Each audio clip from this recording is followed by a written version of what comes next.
Probablemente no hayáis oído hablar nunca del experimento La superstición de la paloma. Os voy a contar un poquito de qué va. Se cogieron unas palomas, se metieron en una caja, que suena un poco cruel, pero no, y se les daba de comer en intervalos regulares de unos 12-15 segundos, independientemente de la conducta que tuvieran los animales. Se observó, después de un determinado número de ensayos, que las palomas desarrollaron una serie de conductas repetitivas que se atribuyeron al desarrollo de una superstición. ¿Qué quiere decir esto? Pues que la comida había reforzado en algún momento un comportamiento aleatorio de la paloma, y entonces esta identificaba que cuando hacía ese movimiento o esa conducta se le daba de comer. Pues algunas, por ejemplo, daban vueltas sobre sí mismas, otras emitían un determinado sonido, pero la realidad es que independientemente de lo que hicieran, la comida se les daba a la misma hora y con los mismos intervalos. Este señor que veis aquí es Frederick Skinner, ¿vale? Y aunque el nombre os suene más por la serie de Los Simpson, en realidad hizo un trabajo pionero en la psicología experimental, concretamente en un aspecto que se llama el condicionamiento operante. ¿Y esto del condicionamiento operante qué es? ¿Meter a palomas en cajas y darles de comer? No del todo, ¿vale? No se trata solo de eso. Podríamos definir el condicionamiento operante, ¿vale?, como un método de aprendizaje en el que vemos como un sujeto tiene más posibilidades de repetir conductas que le lleven a consecuencias positivas que de repetir las que le llevan a consecuencias negativas, ¿vale? Entonces, para ilustrar un poquito esto, vamos a hacer un ejercicio de visualización, ¿vale? Entonces, cerramos los ojos y nos imaginamos a un niño, ¿vale? Un niño pequeño, 5 añitos, por ejemplo. Entonces, nuestro niño, ¿vale?, de 5 años, que se llama Tomás, está en una tienda de, por ejemplo, figuritas de porcelana, ¿vale? Figuritas de porcelana muy caras. Entonces, Tomás, que le gustan mucho los animalitos, ve así a lo lejos, ¿no?, un águila de porcelana y dice, jolín, pues voy a jugar con el águila. Va corriendo hacia el águila, muy emocionado, coge el águila de porcelana y entonces cuando tiene el águila de porcelana, pues decide que va a ver si el águila de porcelana vuela. Y no vuela, ¿vale? Entonces, como el águila de porcelana no vuela, oímos un estruendo, vamos a decirlo así, ¿no? Y de repente aparece en escena la mamá de Tomás, ¿vale? La mamá de Tomás puede hacer 2 cosas, ¿vale? Y nos las vamos a imaginar como 2 realidades paralelas. En una realidad, la mamá de Tomás coge a Tomás y le da un abrazo, y le da un caramelo y le dice que se van a ir a jugar al parque. Eso en la primera. Y en la segunda, la mamá de Tomás, cuando ve la factura del águila de porcelana y la que ha montado el niño, le echa una bronca increíble y le dice que se ha quedado sin ver los dibujos, ¿vale? Entonces, ¿qué creéis que pasará la siguiente vez que Tomás entre en una tienda de figuritas de porcelana? Pues eso. Entonces, ¿vemos cómo funciona? La ventana de Johari, como veis, es un ejercicio muy sencillo que nos permite conocer lo que nosotros pensamos de nosotros mismos con lo que los demás ven de nosotros.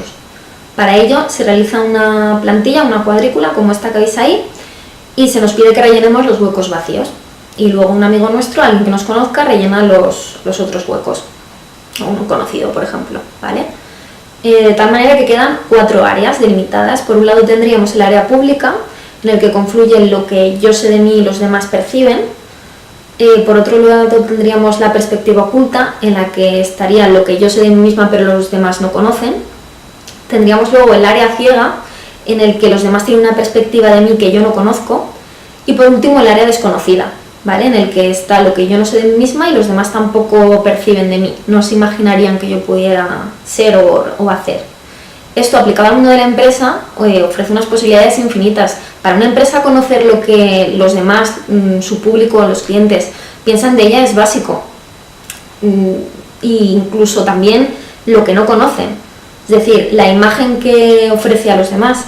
Pongamos, por ejemplo, el caso de entidades financieras que realizan una gran labor social y que el público no se conoce, su perspectiva sobre ellas es completamente equivocada. Y os preguntáis, ¿y la gente se ha dado cuenta de esto? Pues sí.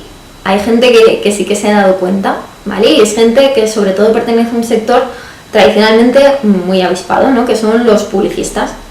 La gente que se dedica a la publicidad, concretamente al sector del marketing, estudian un proceso, digamos, que se llama el branding. El branding, aparte de ser otra palabra que hemos cogido del inglés, se podría definir, y de hecho os he puesto aquí una definición que a mí me gusta mucho y que creo que aporta mucho a lo que es el branding,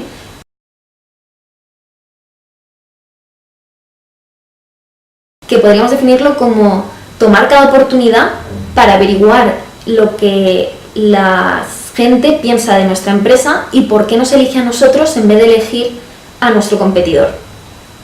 Muy potente. Como ya habéis observado, hay un montón de profesionales del mundo de la empresa, directivos, ejecutivos, a los que todos estos instrumentos de los que estamos hablando les serían de enorme utilidad para analizar el comportamiento de sus clientes, de sus consumidores. Y por un momento, imaginar qué pasaría si cambiamos el verbo analizar por predecir. Un sueño, ¿no? Saber lo que quiere la gente antes de que ellos mismos se den cuenta y dárselo. Y es que esto ya está aquí, ya lo habréis oído en las noticias. Facebook quiere leerle la mente a sus usuarios y un montón de historias así. Y es que cada vez se tiende más a estas técnicas de predicción social. Pero incluso ya en el siglo XX, el señor de las palomas del que os estaba hablando, Skinner, en 1920, ya estaba trabajando con el condicionamiento operante. O en el mundo de la literatura, de la ciencia ficción, Isaac Asimov, por ejemplo, ya usó el tema de la psicología como un instrumento para llegar a predecir el futuro.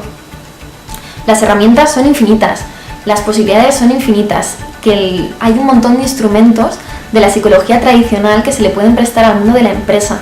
Y para ello vamos a necesitar profesionales interdisciplinares, gente que no sea solo publicista, que no sea economista, que no sea psicólogo, que abarquen todas las materias. Y es un mundo apasionante. Y para acabar, me gustaría que volviéramos un momentito cuando os he hablado de la ventana de Johari, no sé si recordáis, el área desconocida, ¿vale? Que es aquello que yo no sé de mí misma y que los demás tampoco, ¿vale? Esto es muy importante. ¿Por qué? Porque conociendo quiénes somos, identificándonos, ya bien sea como empresa, como individuos, da igual, sabiendo quiénes somos, sabremos, lograremos convertirnos en quienes deseamos ser.